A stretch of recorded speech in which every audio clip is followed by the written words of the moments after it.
kami melihat saksi ahli yang dihadirkan oleh para para pemohon itu banyak hal yang menguatkan dalil-dalil penyidik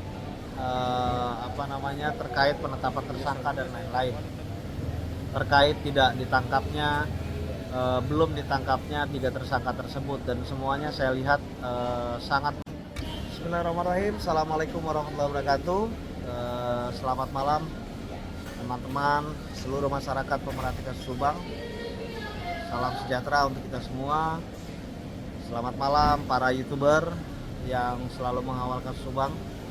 Hari ini saya dapat telepon dari Bang Jack Subang Hijau terkait apa komentar kami terkait persidangan hari ini.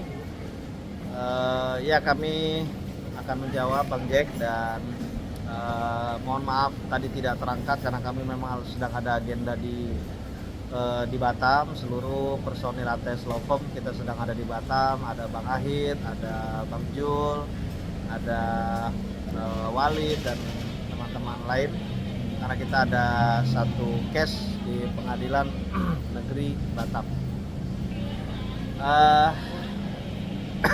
Saya akan coba menjawab terkait persidangan hari ini. Kita cukup memperhatikan dan ada beberapa hal yang memang menjadi catatan kita.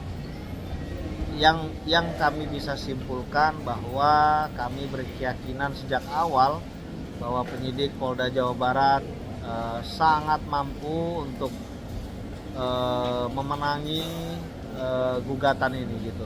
Kenapa kami yakin? Karena kami meyakini penyidik dalam hal ini tidak ada tendensi apa-apa. Penyidik kepolisian Polda Jawa Barat hari ini benar-benar serius ingin membongkar kasus ini agar terciptanya keadilan bagi korban dan keluarga korban yang ditinggalkan, serta menjadi contoh dan menjadi acuan kepada kita semua untuk selalu berhati-hati karena kejahatan selalu ada di sekitar kita. Teman-teman semua, para YouTuber, terkait dengan gugatan pra peradilan yang sudah berjalan sampai hari ini, sejak awal kami meyakini bahwa penyidik cukup kuat, penyidik cukup meyakinkan untuk menghadapi gugatan pra peradilan yang disampaikan oleh para pemohon, yaitu 3 tersangka. Karena sejak awal kami sudah melihat gugatan pra peradilan ini banyak kejanggalan, sehingga menurut kami bisa sedikit menyimpulkan bahwa gugatan pra peradilan ini terkesan ya hanya memperlama saja, hanya ya mencari peluang gitu ya, walaupun sebenarnya peluang itu tidak ada. Kenapa kami sampaikan seperti itu? Yang pertama, tersangka ini ada 4 yang ditetapkan oleh Polda Jawa Barat, dan yang mengajukan sebagai pemohon, sebagai pihak dalam pra peradilan ini hanya 3 tersangka, sedangkan tersangka utama yang sudah ditangkap itu tidak diajukan pra peradilan. Jangka waktu pengajuan pra peradilan pada saat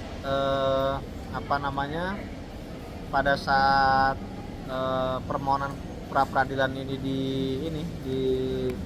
dilayangkan atau dimohonkan, itu durasi waktu sudah lebih dari 2 bulan gitu ya, sehingga menurut kami sangat menyayangkan kenapa gugatan ini baru diajukan setelah 2 bulan gitu, sedangkan pra peradilan harusnya 1 hari 2 hari setelah klien kita ditetapkan tersangka. Apabila memang klien kita benar-benar tidak bersalah dalam hal ini, ya seharusnya segera kita ajukan pra peradilan. Itu 2 poin dari awal yang kita lihat janggal. Berjalannya waktu pra peradilan sampai hari ini kita lihat juga, khususnya hari ini kita lihat bahwa pihak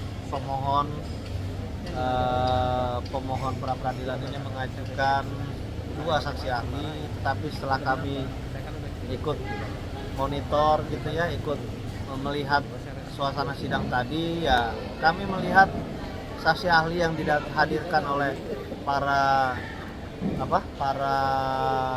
pemohon itu banyak hal yang menguatkan dalil-dalil penyidik terkait penetapan tersangka dan lain-lain, terkait tidak ditangkapnya belum ditangkapnya 3 tersangka tersebut, dan semuanya saya lihat sangat menguatkan dalil-dalil penyidik. Bukti sudah diajukan dan saya lihat juga bukti-bukti yang diajukan penyidik sangat jelas, sangat kuat gitu ya, dan bukti-bukti ini kurang lebih sekitar 90 bukti yang disampaikan oleh penyidik itu menunjukkan bahwa penyidik sangat serius gitu ya teman-teman. Terus yang terakhir, kami melihat tidak ada dihadirkannya 2 saksi yang sebelum ada gugatan pra peradilan itu selalu digembar-gemborkan oleh para tersangka bahwa ada 2 saksi yang menguatkan tersangka Arigi bahwa dia 24 jam katanya ada di counter dan lain-lain.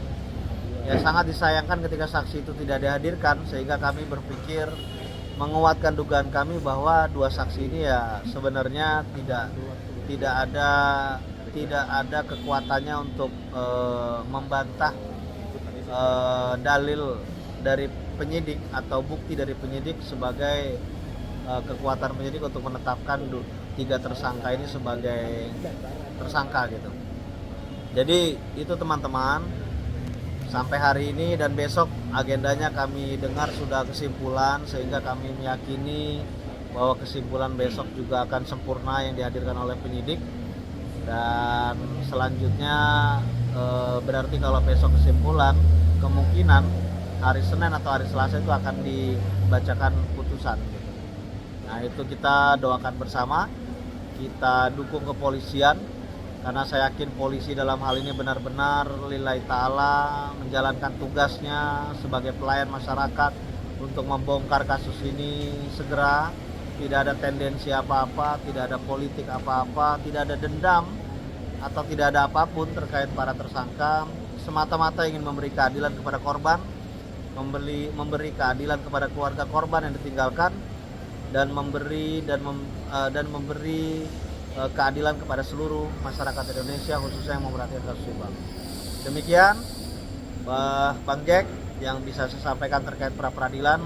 Saya mengajak kepada seluruh masyarakat, khususnya pemerhati kasus Subang, kita perhatikan, kita dukung kepolisian agar putusannya itu ditolak dan polisi segera menangkap para tersangka yang 3 ini dan berkas perkara bisa segera dilimpahkan dan segera disidangkan. Demikian yang bisa kami sampaikan dari ATS Lopom. Terima kasih banyak atas perjuangan para masyarakat pemerhati kasus Subang yang insya Allah hanya tinggal beberapa lagi. Ini progresnya sudah baik sekali, kita sudah sampai tahapan ini, terus kita kawal sampai kasus ini benar-benar bisa dituntaskan.